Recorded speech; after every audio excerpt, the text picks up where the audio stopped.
దివ్య పూజ పఠనములు ఆగమన కాల 3వ ఆదివారము మంగళవారము.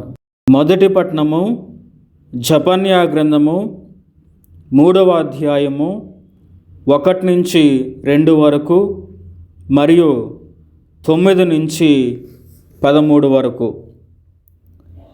తిరుగుబాటు చేయునదియు భ్రష్టురాలును తన ప్రజలను తానే పీడించుచున్న యెరూషలేమునకు అనర్థము తప్పదు.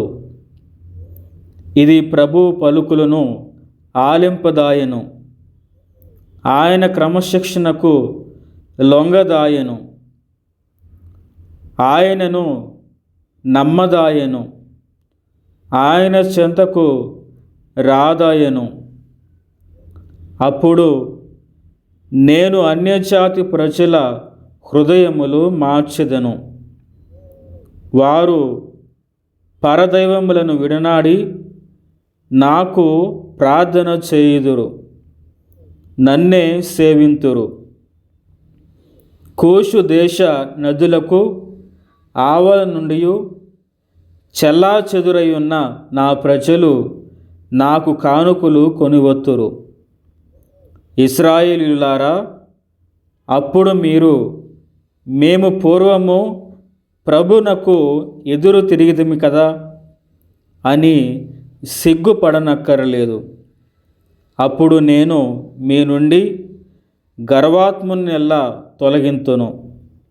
నా పవిత్ర నగరం పైన మీరు మరల పొగరుతో విర్రవీగరు. దుఃఖితులకు దీనులను ప్రభువు నామమును ఆశ్రయించువారుగును మీ నడుమ శేషముగా ఉండనిత్తును. ఇశ్రాయేలీయులలో శేషించువారు ఎవరికిని కీడు చేయరు, కల్లాలాడరు, మోసము చేయరు. వారెవరి భయమును లేక సురక్షితముగా మనుచు వృద్ధిలోనికి వత్తురు. ఇది ప్రభు వాక్కు. సర్వేశ్వరునికి వందనములు. సువిశేష పఠనము మత్తయి సువార్త 21వ అధ్యాయము 28 నుంచి 32 వరకు. ఒకనికి 2 కుమారులుండిరి.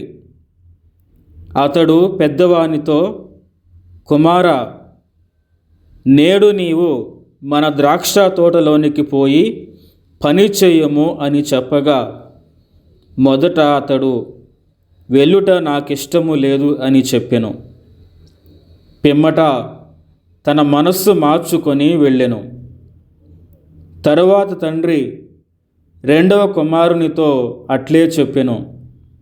అప్పుడు అతడు నేను వెళ్ళుచూ ఉన్నాను అని చెప్పియూ వెళ్ళలేదు.